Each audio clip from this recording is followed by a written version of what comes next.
Standing in line to see the show tonight.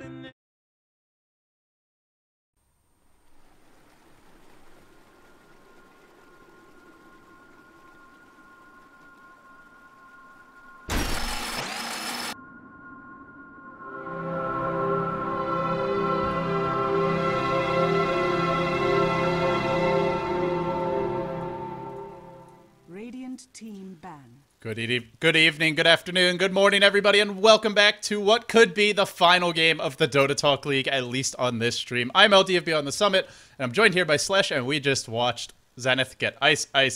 They got just absolutely crushed by that Invoker play. And MiTH Trust not off to a good start. No, it was a 28-minute GG in the end. And Zenith, as I said, just abused the fact that MiTH Trust picked anti-mage. 5 seconds. Like, many teams don't care too much about it, at least in the early stage. Zenith just basically went full ahead with their aggressive style and applied pressure from minute 0, basically. And just superior laning, transitioning into superior skirmishes, transitioning into better pushes, and then getting the better of MiTH Trust in the end. Basically, anti-mage had battle for Yasha at the end of the game, which was not very good. And none of the other core heroes had any big effect in the game. We did see, during the base defending, we did see some good vacuums into burrow strikes, but that was it, basically. Zen were too far ahead at that point, so it really didn't matter too much. Yeah, and I mean, unfortunately, the Weaver had Lincoln's, and he was one of the heroes that kept on getting vacuumed, so the burrow strikes were not even hitting him, which just was kind of additional pain. Zenith going for the lone druid again, going for another strong laner, and we often see Ice play this in the off lane, pretty much always, I think, for Zenith. We'll see if that's the case this game. As for MiTH, they start with the Abba Mag, so probably going to be their solo mid. And they banned the Codal. Something good going their way, but let's see what they can do with the rest of this draft. 10 seconds. I'm actually really curious about Codal's win rate overall. I think he is a brilliant hero overall, but I don't know if his win rate in a competitive gaming scene is really that high as I suspect it to be. But Magnus' first pick is it's good. It's still a bit debatable for the fact that Rubik is just such a huge counterpick to the Magnus. Like, if you early game, if you're ganking the Magnus, Rubik is just one of those guys who messes up his skewer escape because you can lift him during the skewer. And then later on in the fights, it's fairly easy for Rubik to steal the RP from Magnus if he doesn't get caught off it in it, of course. But generally speaking, it's very difficult not to let Rubik steal it in the fight. And so this is basically just a good pick of a lone druid. Of course, no questions asked. It's overall is a very strong pick. Could be either in the offlane or in the safe lane.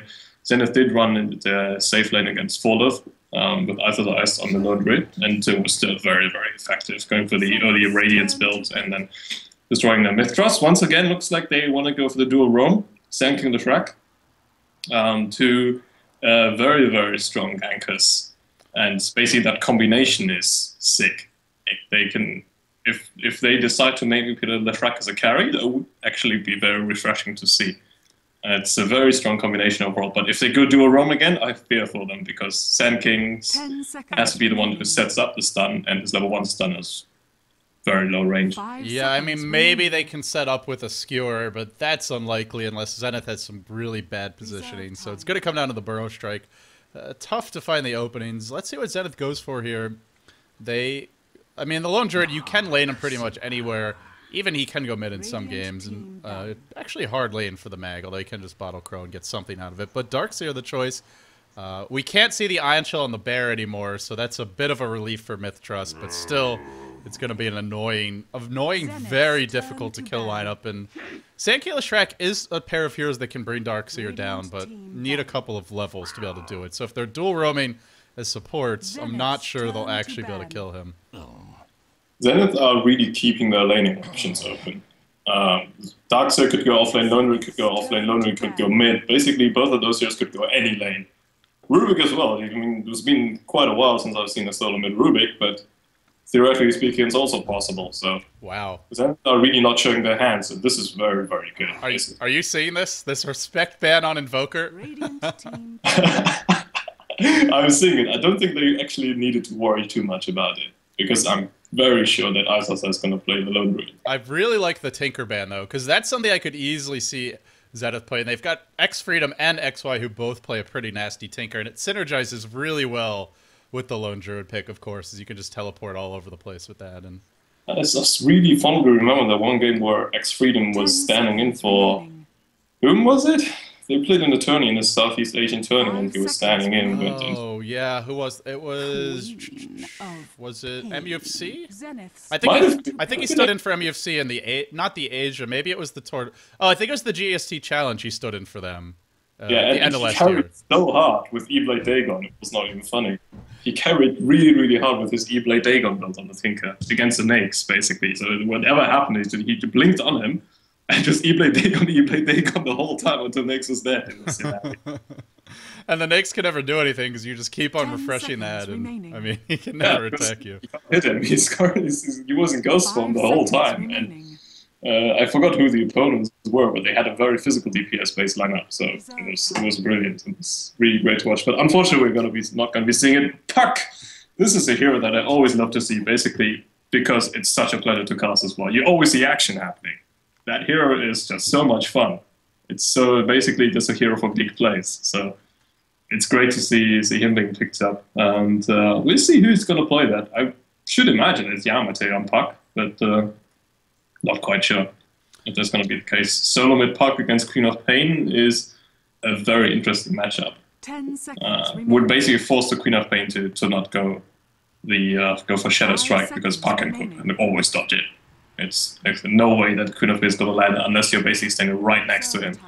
Well, the nice thing with that... Oh, they go for the Lakel's Morphling. This is old school. We saw this at TI1. He was, I think, the only player to play Morphling. He was people were talking about him as the Morphling specialist. This is one of his signature heroes. We haven't seen it much recently. But to sort of piggyback off your point, the nice thing about going Shadow Strike is you can at least force that phase shift out, and then maybe Sangular Shrek can come around with the Burrow Strike combo, and there won't be any way to dodge it. We will see, though, but what do you make of this Morphling pick?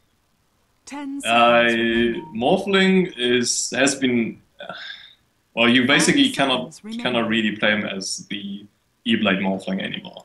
Because E-Blade got nerfed, the Dapper Strike got nerfed a little bit. Just overall, his waveform got nerfed, so you can't possibly really play him as a solo mid. His cast got improved a little bit, but that's basically it. I think Morphling is overall not a very good carry, I have to say. I think because Morphling is one of those guys who was very popular at TI2 because it's a hero that is very, very unique in a sense that he's very strong early game. He's a very strong early game presence with his waveform and the attacks during waveform, which he could throughout. And he pails off during mid game and then comes back again very strongly during late game. But Morphling is a hero that is very, very weak mid-game because he needs many items to actually deal some damage, and we do see a Warlock pick. Wow. From absolutely love seeing, so it's going to be fun, I think. It's going to be support Warlock, being played by X-Freedom, as it seems. Yeah, so not going to be what we've seen out of the Western teams like Dignitas, necessarily, where Fog just taking it mid and getting the really early Golem out, and then potentially even going for things like MiTH, for Fresher Orb, Aghanim's. But it's still a Warlock, and Fatal Bonds, plus Puck's AoE, plus Vacuum is going to just murder your team. We'll have to see. It's a good counter-initiate for them. With that being said, quickly we'll introduce the players. Like you said, X-Freedom, that support player for Zenith, is going to be playing that Warlock. Smoke, I've seen Observers picked up for him. Yamate going mid as the Puck, not playing the 1 this game. XY on the off-lane Darkseer. Zenith showing off their versatility, I feel, in the past couple of games. And Sentry's up on Ice. He's going to be on the Rubik. Last but not least, his partner in crime, Ice, playing the Lone Druid. The Bear heading bottom, maybe looking to do a little bit of creep wave disruption for XY. It's the Warlock pick does baffle me a little bit, but he's very, very good in interrupting team fights, basically. Warlock is a hero that he's a complete one-trick pony. Everything about the hero relies basically on his ultimate. His Fatal Bonds are incredibly good skill, of course, and Shadow Word is pretty decent, but it's a support that cannot gank. It's a support that only excels in 5-on-5 fights. He's pretty shit in, sorry, excuse my language. That's fine.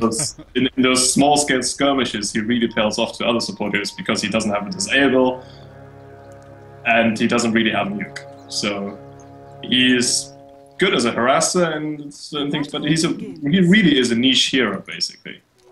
I do like to see him being picked up, but still, I fear for him not going to be that effective. Yeah, it's like you said. I think one trick pony is really the perfect way to describe him. He's great at team fights, but when the ult's on cooldown, he doesn't bring a whole lot to the table. And this is a team for Zenith that really relies on a lot of levels. Warlock needs levels as a support. Darkseer really needs to hit level 11 or 12. That ward from X Freedom behind the tower. They're courier sniping? Is that what X Freedom's going for here? Not necessarily, but I think they want to know if the Magnus is actually pulling the mid cap, which he looks like to be trying. No, it's not, because the bear's blocking it. Because the bear was an Invis bear. No block, no full for you, and they deward. They get rid of it quickly. Nice job by them. That bear, wow, this is such a nuisance. Because he's going to stay there the whole bloody time and they can't kill it. Well, I mean, they picked a lot of heroes that won farm. They're actually going to be, I mean, just abandon the offlane, try to do the mid pulls with the mag eventually once they get the bear out of here. This is going to take a while just to kill this thing. It's going to be quite a pain in the ass. I'm just watching them chip away at it. And then he's going to resummon at some point. Yeah, good luck blocking it. Yeah, they have a burrow strike. They're still not going to kill it. Yeah. They're still not going to do it, but... Yeah, well, the thing is, Zenith isn't really concerned about Morphling farming, because you can let him farm. Let him get Lincolns, and let him get Yasha into Manta style, or whatever he wants to go for. And just still ignore him, because Morphling still doesn't do damage at that point. So they can just 5-man barrel down mid, and then if it comes to teamfight, Warlock drops a huge rock from the sky, and all good. It's basically the thoughts behind it, but the Shrek is pulling, so he does get some XP. Now he's sharing with the SK, because... Yeah, but the Magnus is having the worst time of his life. I don't really get his item choice either, because if he didn't plan on going top lane the first time, he shouldn't have gone for Stout Shield. That's 250 gold wasted, basically. Yeah, it's not really going to help you with the mid pulls at all. You don't need it. He is going to try for one now, but not going to get the aggro. No, because the creep has just been pushing in, and the creeps aggro the opposing lane creeps first. So this is, once again, with Trust are heavily losing out in the laning stage, and Queen of Pain is also not going for Shadow Strike as predicted. So whereas you look at XY, just farming a triple stack of big creeps, he's going to easily hit probably level 4 off of this once it dies, and he's killing it off quite quickly. The Glyph is going to be forced top, Zenith pushing away here, and really, what is your mag going to do right now besides run back to the fountain? That's pretty much it. Doesn't even have a point in Shockwave yet, he's only level 1. Yeah, he can soak up some XP, at least that's what he's trying to do. The thing is, Warlock already has Fatal Bomb, so he just basically pops it on him and the creeps, and he takes damage. There's no Orb of Venom on the bear, though, so, and no boots either. Yeah, we'll see. They don't have a resummon either, and this bear is quite low, but it will be healed up by the Warlock. TP comes in from Morphling of all heroes. Kells is going to look to defend this tower, get the deny, and then blink the hell away. He gets it. And meanwhile, over towards the backside of the fight, they actually pick up the first blood. They're now wavering forward. What a turn of events. They almost get Ice, but the lift there, mid-animation on the killing blow from Kells. So in the end, they pick up that first blood, and they get the tower deny. A pretty big victory for MiTH. It is a really big victory. They were very, very close to killing Ice over there as well. And I think this is really what they needed to do. It was one of the best decisions I've seen from them in a long time now, basically rotating the carry in, because if Morphling didn't port in, they could not defend the tower. There was just no way. But Morphling is currently the one who is the fattest out of the whole lineup, so he really needed to port in. Which basically means XY goes back to bot lane and says, well, thank you, I'll go farm as well. I think it's very good. Nice rune deny there. And I mean, the thing is, they can't really kill Morphling for a while. Maybe with the Puck Silence, but he's only level 5. He's nowhere near a blink. It's kind of hard to land that sounds just orbing on in. And, you know, no Warlock ult for a while. So Morphling can actually get a lot out of this offlane, whereas the Mag really couldn't. So I think on multiple counts, it's quite a smart adjustment from them.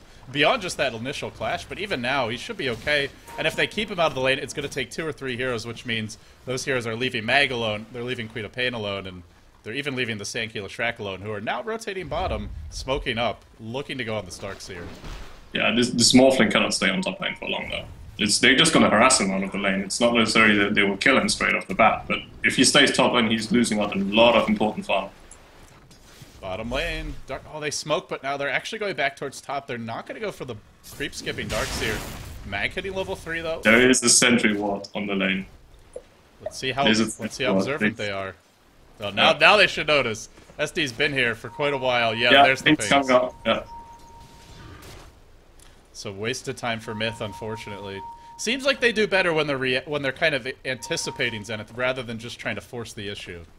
Yeah, I think Zenith just have such a good game sense overall that it's very difficult for MiTH to find openings. It's really all about counter initiation. They're trying to do getting some disrupting the pull a little bit, getting some free kills and some much needed XP, or even healing the bear. Okay, that's one way of doing it. Yeah, they're doing that earlier during the push. There's your entangle. Lekels has the waveform, not using it just yet. Iska's gonna have to wave over the trees here. He will do so. Meanwhile, in the bottom lane, Darkseer diving the mag, getting the solo kill on him. And XY, level 7. Unfortunately, Mag got some experience, but he is level 4, and there's just nothing he can do against the Darkseer right now. This is so scary. This Darkseer is highest level on the map. It's level 7 offlane Darkseer, well, offlane / jungle Darkseer. Minute 6, it's very scary. Because what he can do is he just goes behind the creep if it's only a solo Magnus, and then waits until the creep wave push into the tower so he doesn't draw aggro, runs in with Iron Shell and kills him. Oh no, not again. The bear lives with 50 HP top lane. And it would be on cooldown for 40 seconds, but this bear is just dodging bullets left and right. Yeah. They are basically putting in Tri-Lane top lane now, but this basically means Morphling gets farm, Lone Druid gets farm, but the Magnus doesn't really do much. And mid lane, Puck is destroying the Queen of Pain in terms of denies. It's been a quiet lane, but 16 denies to 4, and we're looking at about a levels difference as a result. Some of that was the mag also. The mag soaked up like a level of experience, but still most of it coming from the denies.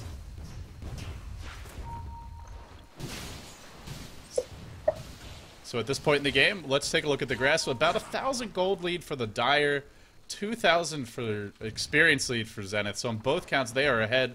The Warlock Rock not out yet. He's only 4. Ice is only 3. So the support's a bit more underleveled than what we've seen in the past in the series. Seems like Slesh is having some Skype issues. Hopefully he'll be back in just a few moments. But in the meantime, TNK gets close to level 6. They have rotated bottom lane. Not using that smoke, just running into the lane, but it's nighttime. And XY could be caught here. The Burrow Strike will be his doom. Burrow to start, split to follow. A big kill on the Darkseer. That's a lot of experience.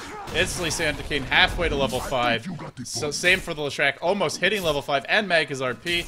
Things are looking up a bit here for MiTH. And Queen of Pain in the mid lane has the ult, but Yamate really far ahead. Has chosen to max the Illusory Orb. Constantly pushing that lane in.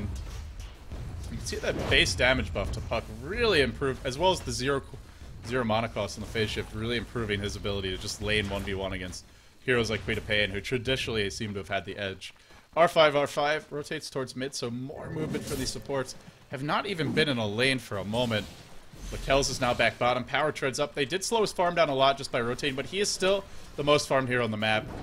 Meanwhile, Ice not rushing a relic. He has opted to get Gloves of Haste on his bear, so it could be that armlet build or it could be a MiTH. We'll just have to wait and see what he wants to go for.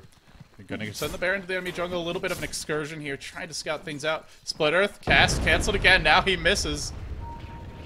And then they're just going to try to bring it down to Edict. They Burrow Strike it as well. The bear can be resummoned, so really not a big deal even if they kill it off. Just being a nuisance and basically making sure that XY is going to know if any sort of gank is coming. And he should be fine. Lekels' waveform could go in. A secondary Burrow Strike, a secondary waveform. Finally, they kill that pesky bear. Hopefully should be back in a moment. Meanwhile, in the middle lane, Yamate continue to apply pressure to the tower. Sitting at 43 CS to the 39 to Queen of Pain, but now 14 denies ahead. And the Darkseer being played by XY. Even after that death, Headdress up, Soul Ring up. Does he have anything on the courier? No, just the bottle being crowed by Yamate. So after a really bad start for MiTH, they've pulled things back. The lane still favored Zenith by a bit, but not nearly as much as they were originally. For anybody just tuning in, this of course is game number 2 of Zenith versus MiTH. It's a best out of 3. The winner takes home about $1,000 in gear from Steel Series, as well of course from Heavy Arm.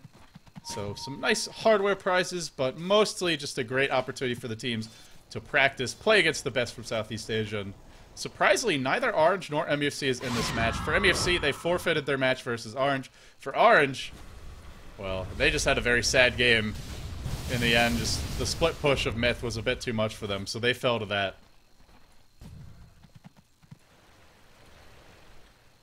Kel's on the bottom lane, just continue to farm it up a little bit. Still CSing quite well. Double disconnect for MiTH. That gives us an opportunity for Slesh to hopefully get his way back inside the game. TNK up to level 7. All things considered, I gotta say, I still really like what MiTH Trust did with their lane adjustments. They're not behind nearly as far as you would expect, and I mean, if you look at their lineup, super greedy. They need a lot of levels, a lot of farm to be effective later on. And for the most part, their cores are getting a decent start. The Mag doesn't have much in terms of farm, but I mean, the big thing for the Mag is he's getting the levels. He's up to 7. He's almost got his arcane boots. They have other heroes who can start the fights. Sand King can burrow straight in with a smoke gank. I mean, it's not the best initiation. Obviously, it's got low range like we were talking about earlier, but it can still work in a pinch. And if Zenith ever get caught out of position, they could pay. They don't actually have the Warlock ultimate just yet, which could cost them. But Ice continue to farm, has not spent any more gold yet. We'll see what he goes for. Queen of Pain jumps in mid lane on Yamate, just the scream to start.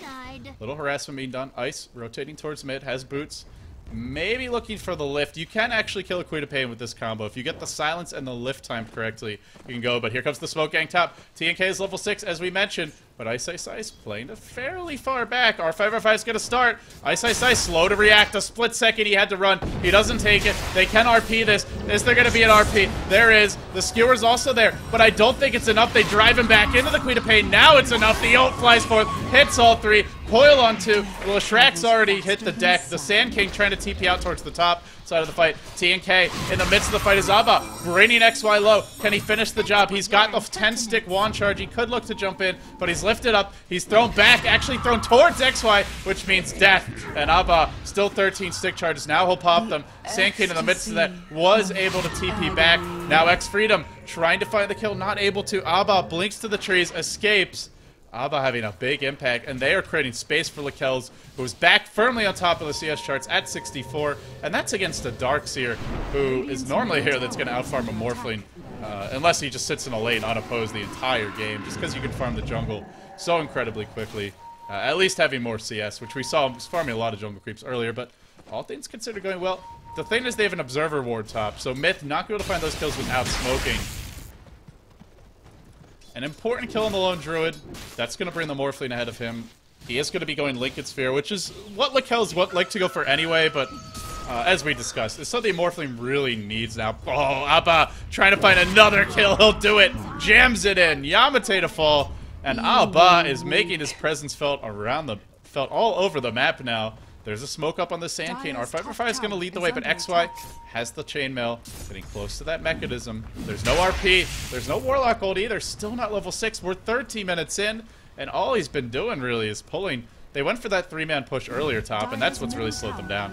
Now Lakel's being bullied bottom lane, entangled under his tower, has waveform, is going to start morphing just a tiny bit towards strength. Abbas here with the Invis, starts with the Scream. Will we see a TP out? Is there going to be an adaptive? Burrow Strike, not in time. Away Ice will go, but he may lose his bear, and the question is, does he have a resummon? He doesn't for 40 seconds. He'll be a little peeved about that.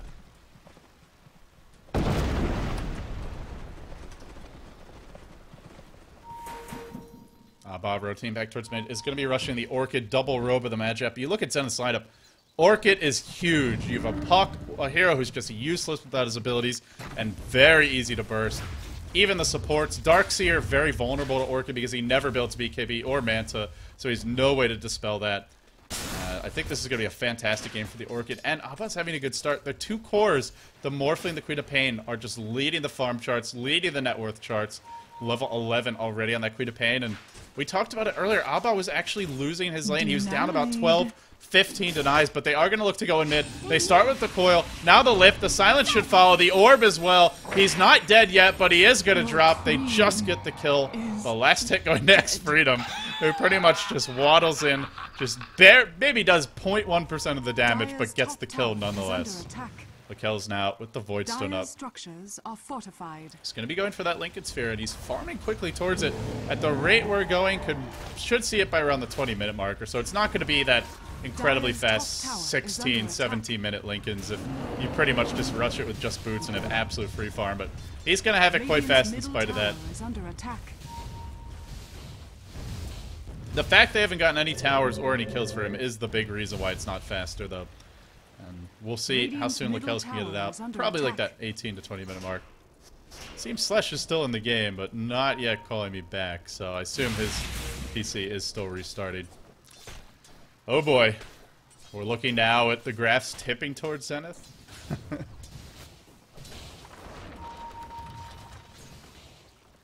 Slash still having some issues with his PC. R5 smoke up on him. I think Snacky's saying he likes Big Macs. I'm not sure though. So for anyone who doesn't know, Net is apparently obsessed with McDonald's.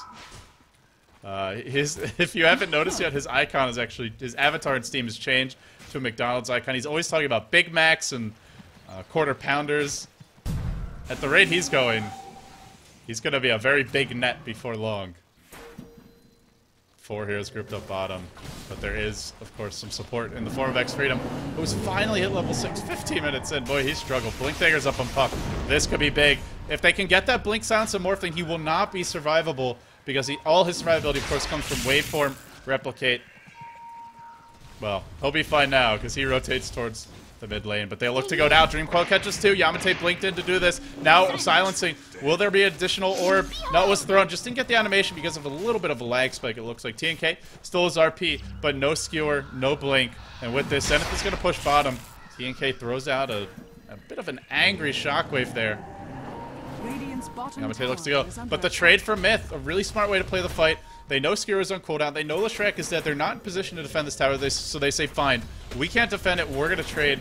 A much better decision overall, I feel. And the tower taking some damage mid, but not dying yet. Meanwhile, Abba chipping away top. Can't even look to go here on the Lone Druid. Has the ult, and the Lone Druid just TP'd in, so could potentially find the kill, but a little bit short in mana. Meanwhile, mid lane, Puck finds the Leshrac. Yet again, down he goes. There's your Skewer. RP Shockwave catches 3. Destruction. Annihilation. X Freedom the next in line. And Lakel's is heating up. Gets a couple more kills to his name. XY surging away. Shocked up. There's no ult from Quap. Doesn't have the mana. The wave to whiff as well. XY could turn this around with that big damage. Maybe not. Blink in.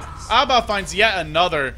He just continues to find kills left, right, and center. There's your orb, but Lakel's is already strength morphing. Abba is able to blink away. If there's a coil, that's a double, but it's cooling down for 8 seconds. Yamate wants this. He wants to go. He's got that coil. They're lurking. They're waiting. Trying to fight or trying to run. Not sure which, but they will drive Yamate off in the end. The mag, the one to do it. Shockwave not being dodged. Yamate throwing out the silence. Should not be chasing here. He's still fighting 4v1. Knowing he has that blink. Radiant's middle tower is under attack. What a man, this Yamate. He's lurking in the trees. He's got the coil. He doesn't have any backup. He's called by a split earth. He may drop low. Morph comes in, drops the wave. Coil was blowed, and they get the kill. And meanwhile, in the middle lane, the Warlock ultimate was deployed. Radiant's top tower. Top lane, the tower being pushed. Abba blinks in, has the ult. There's no TP mana. Oh, there was no TP mana on the Lone Druid. Probably could have gone and gotten the kill there, but with the cloak, maybe it would have been tough. So plays it safe, backs off. Was pretty damn close, though. Lakel's has the ultimate orb, so we are going to be looking at like that 19-20 minute Lincoln Sphere, unless he dies here. Not that fast of a Lincoln's, but he went for an upgraded Magic Wand and Arena of Aquila, as well as the upgraded Treads, which is pretty standard for Morphling. So all things considered, a decent Lincoln's timing. Is the old school Morphling Master about to show us that this hero can still fit into the Southeast Asian Dota scene, even if only as a fringe pick. Well, it sure looks that way right now. He's off to a fantastic start. Gold lead is favoring Zenith still, but experience now tipping the way of MiTH. And of course, MiTH has the very devastating late game lineup with the mass AoE, the big team fight stuns, the Sand King, one of the best supports in the game if the game goes late, just because his stun is so incredibly potent in team fights. You can stun 3, 4 heroes multiple times. For Zenith, where is that gold actually concentrated? It's in the Lone Druid's hands, who's now sitting on a Maelstrom and just a lot of boots. 1,700 gold in the bank. We'll see the Assault Crest next, but they're on the hunt again for him. And Ice needs to run right now. He's going to go to the shop, looks to TP away. This is going to be close. There's your Blink, your Burrow. Ice is caught a second too slow. Down he'll go. Pile drived into the trees, impaled upon the panda bear itself. MiTH has just been on the mark with the supports rotation, with the movement of everybody except for the core, or the one position carry, the Morphling, who's just been constantly farming away. That's what Lakelz loves to do, and the top lane now being pressured. The smoke from Zenith that we just saw. There's a blink on the puck available as mentioned. He's got the Dream Coil. XY's looking for a 2-hero vacuum. Only catches one though. Could take some damage. Remember, there is an RP. They have to birch TNK down before he can get this up, but the Burrow Strike comes in. There's your Raggle, or your Morlock ult. The big rocks in the house. Everything's burning, immolating down. They want Leshrac. They're giving chase to him. Abbas in the trees, still alive, but not for long perhaps, as he gets Burrow Strike by Ice, blinks away. Caught in the trees, but not quite enough damage. He will escape, and Lakelz pushing bottom all the while, sieging away. Could morph a little bit more to agility now that all those ults have been used. Very unlikely they can actually kill him. And the Lincoln Sphere on the way. It's about to arrive. There you go. Now this Morphling gets very hard to kill. Of course, Entangle is blocked by Lincoln Sphere, but there comes the second hit.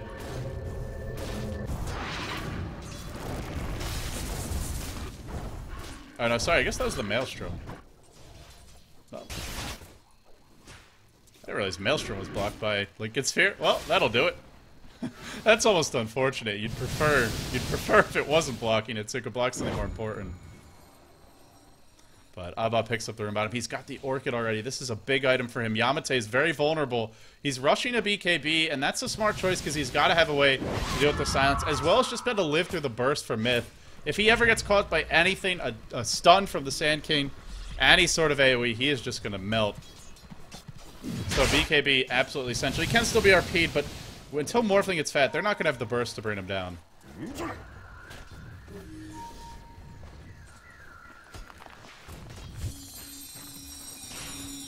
Now it develops into a bit of a stalemate for Zenith, who seem to have their eyes towards the Roche Pit. The early gem up again on X-Freedom. He's been going for this almost every game. We saw him get it around the 13-14 minute mark. This game around the 20-minute mark. But they are falling behind when it comes to Lakelz. If he gets big enough, Zenith don't have a way to deal with him. They don't have a lot of disables. They have the silence, but things like Manta Style, of course, could deal with that. BKB can. Later on in the game, that puck silence won't be a full solution, and they are lacking on hard stun. So if this goes late enough, with RP and with Morphling being fat, it is going to be all she wrote for Zenith. They don't want to let this go to that 40-50 minute mark. And it looks like at long last, Slesh is going to be able to hop back inside the cast. I hope. Welcome back. Your Mac is cooperating.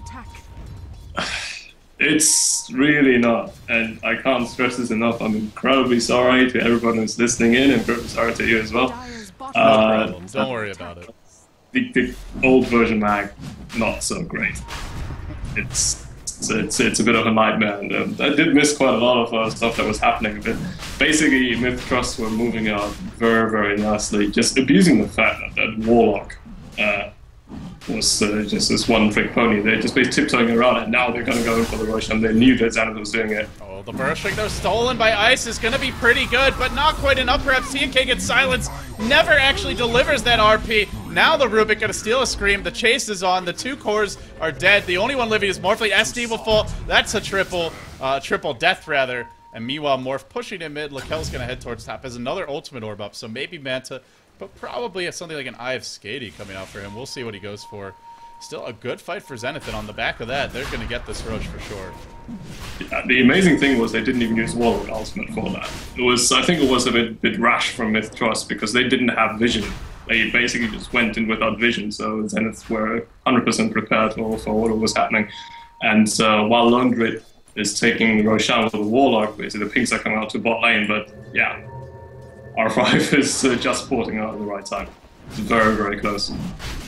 Yeah, so Ice, he's died a lot. I mean, you mentioned the good movement from MiTH. He's the one who's been on the receiving end of that.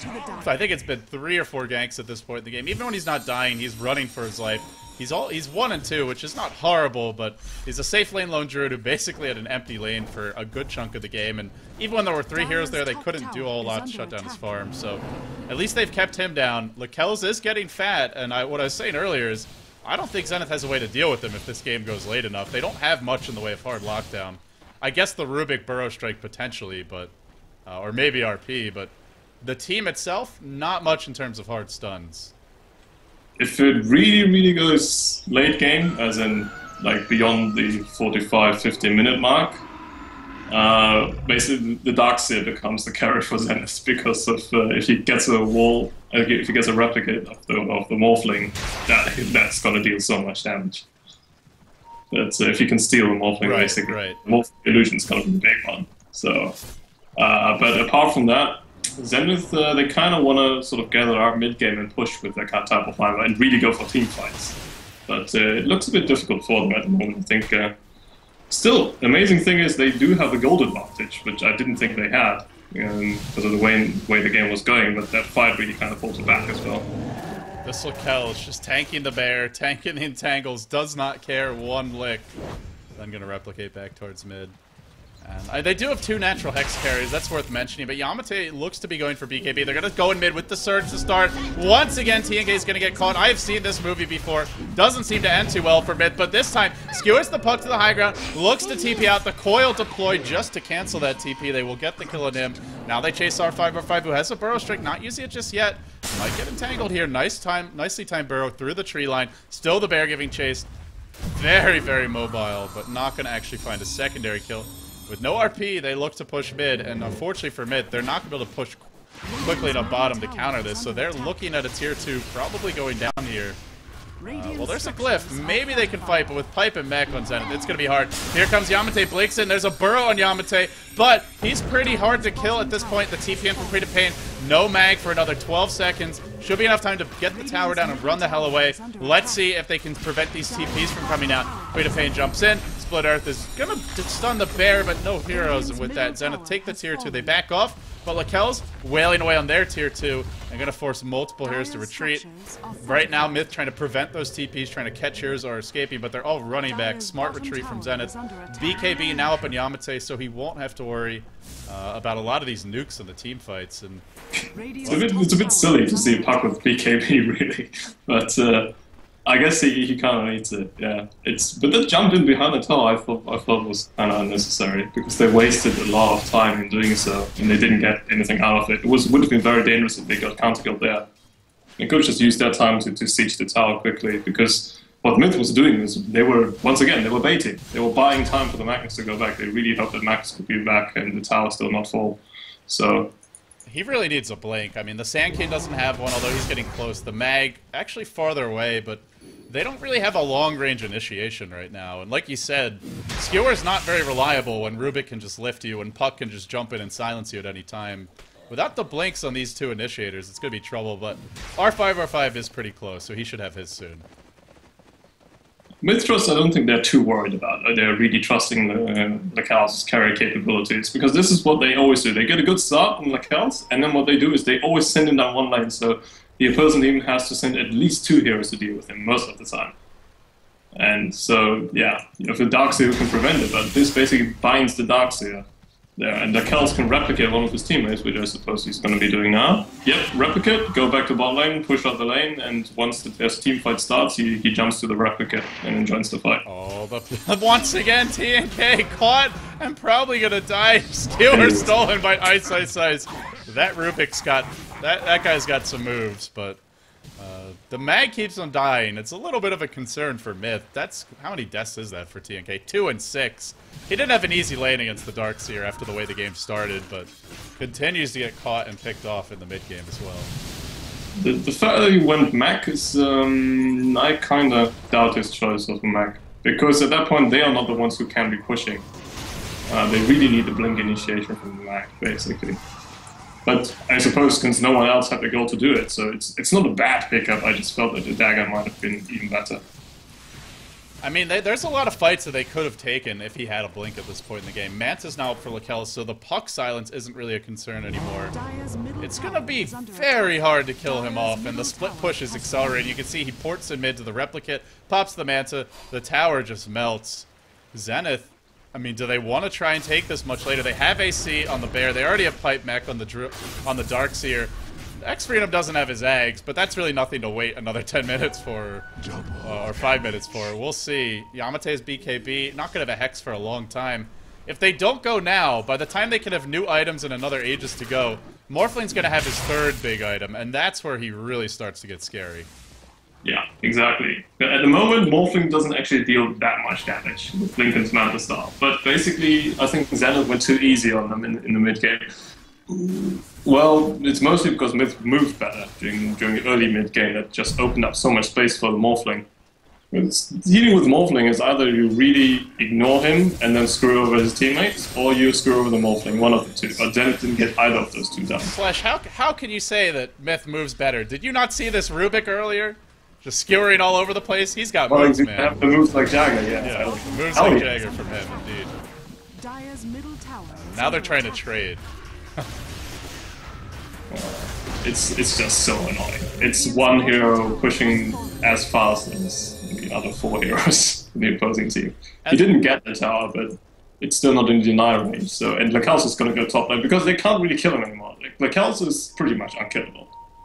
They can try and ignore him, but it's hard to ignore him now because now he pushes really fast too.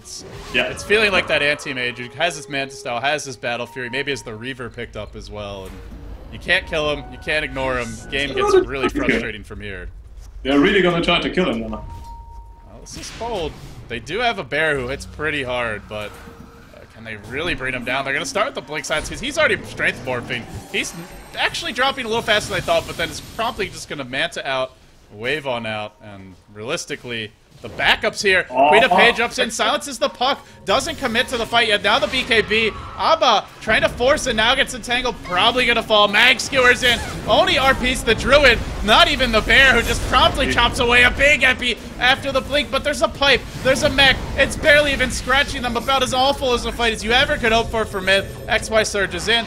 Well, at least the Morphling will get away. Lakel's will survive, but their team fight coordination for MiTH, the support movement was great in the laning stage, but they really seem to struggle to find these engagements, and I feel like a lot of it just coming down to the fact that we have not seen anything from TNK, just not a single RP. Aside from the early game, he had one decent one, but since then, just not able to connect.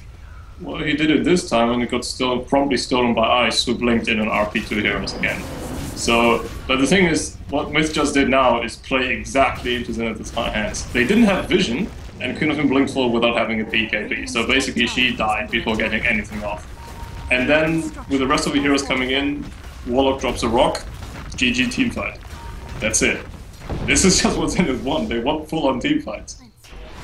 Lakel's just gonna man up mid on Yamate. He might wave to chase him here. No, just gonna keep on pushing, but they got the tier 2 off of that. And the map control improves for Zenith. The Lone Druid getting close to his next item. He's starting to pack a punch now. We saw Quita Ping gets entangled. She will die. She doesn't have a Manta Style. She doesn't have a BKB. And, well, Lakel is going to be backing off for the moment. Yeah, it's Zenith winning one very crucial fight because they really need to win fights now. If they're losing the fights now, it's pretty much over. It's nothing really to say because late game, MiTH just have a far superior lineup, I feel. Unless it's once again full-on team fight, but Zenith cannot deal with this split push that's gonna come around. Full-on team fight, Zenith are still gonna win late game, but I don't think MiTH are gonna give them that opportunity at all. They do have some strong team fight. They have Blink, Epicenter, they have RP. I don't know if it's not the easiest fight for Zenith to win, but I suppose with the Darks here and the Fatal Bonds and the Rock, it's pretty strong going the way of Zenith too. We'll see. Going high ground against MiTH is not going to be easy. Basically, landing a Blink RP is a lot more difficult than landing a Warlock Ultimate, though. It's just a Warlock Ultimate, you press R or whatever your hotkey is and just win fight. Yeah, landing a Warlock ult is like basically shooting an ICBM and hoping that you hit at least a building or two. Directly into a major city. There's a vacuum mid, catches 2, the blink to follow, as well as the silence for the puck, but Quita Page just jumps away. And she'll be fine. And Lakel's land. Yeah. Ladies and gentlemen, your Lakel's Dota for the day. He's on the run, though. It's so annoying to play against, I can tell you. It's very frustrating. He's gonna replicate, so in the replicate one way, the hero the other. I'm having flashbacks slash... Meanwhile, huge fight mid! Oh goodness, that RP that was stolen by Ice was used again.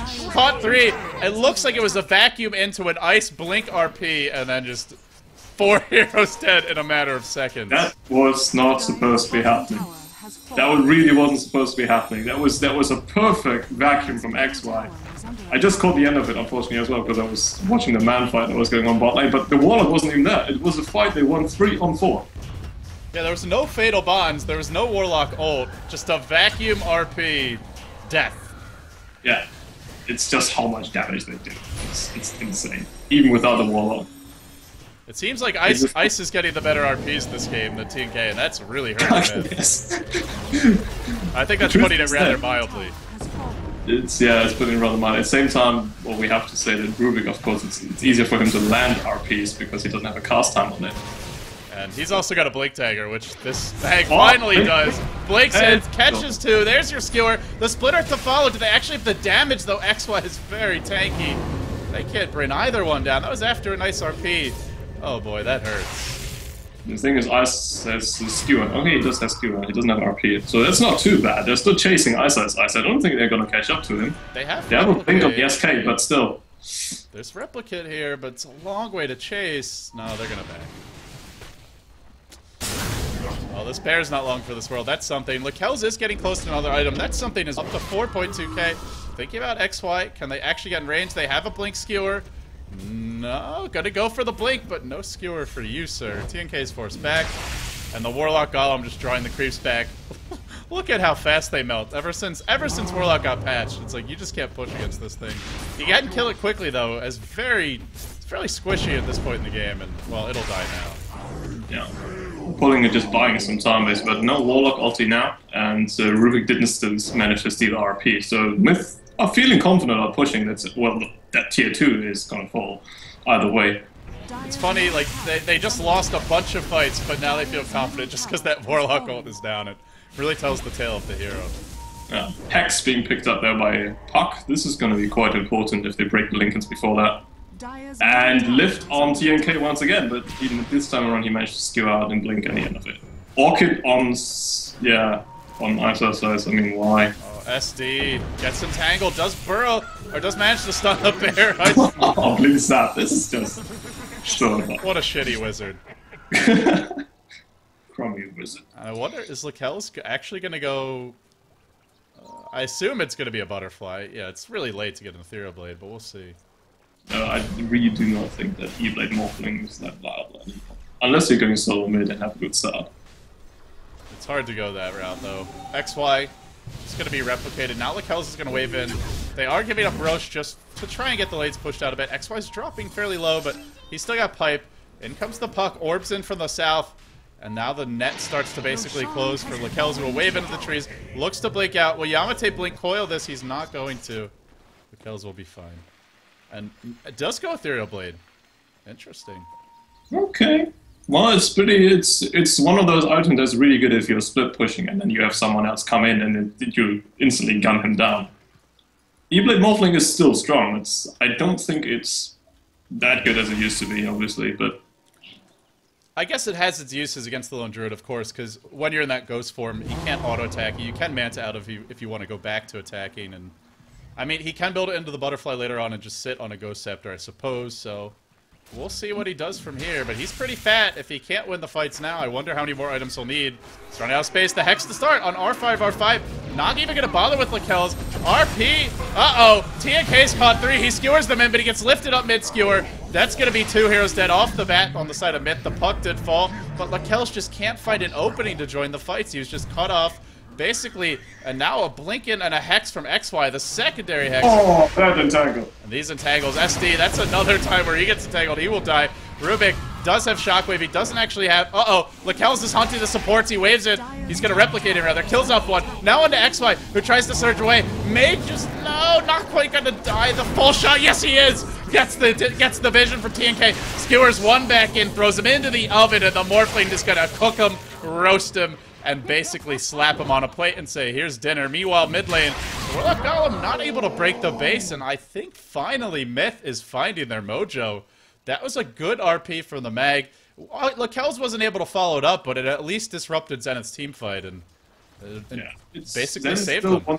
Yeah, Zenith won the team fight and then chased too far.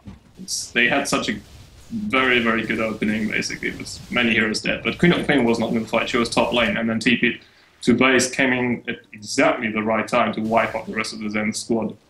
So that's, I still think, that despite the kill difference and despite the fact that Zenith nearly have the mid-backs, MiTH Trust currently have the kind of a big lead.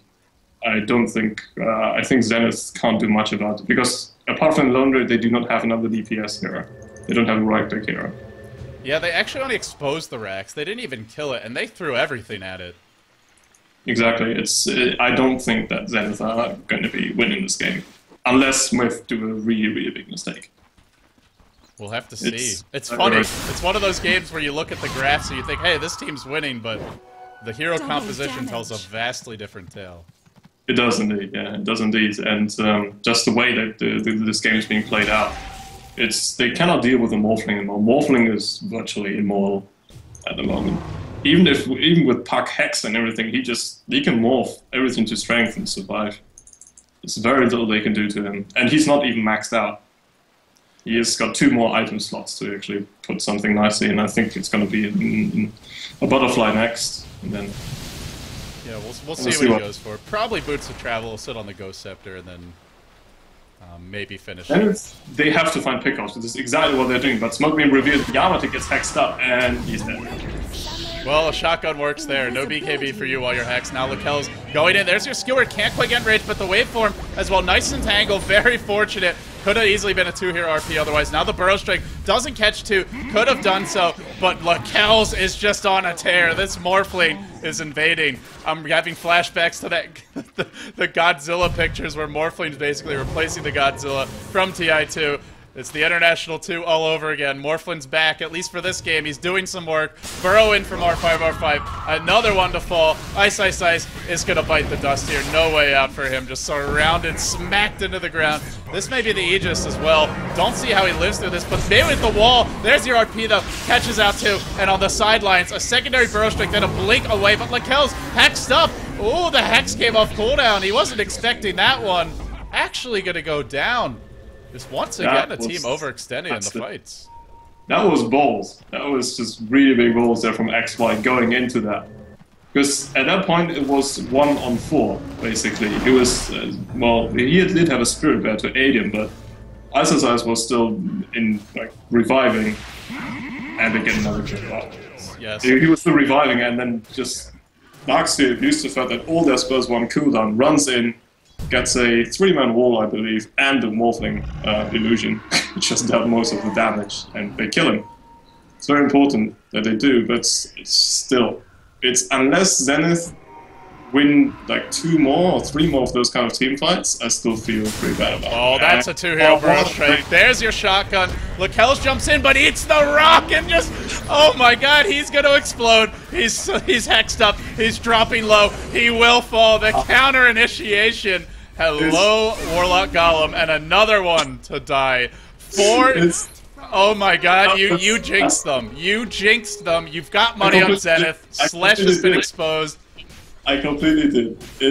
I just did not expect him to try to go for it because Warlock had ultimate up. He didn't use it in the last fight because it was still on cooldown. And they basically 5-man charged into him. And as I said, you just don't win those head-on team fights. They could just split push their way to victory, but I think they just threw the game pretty hard.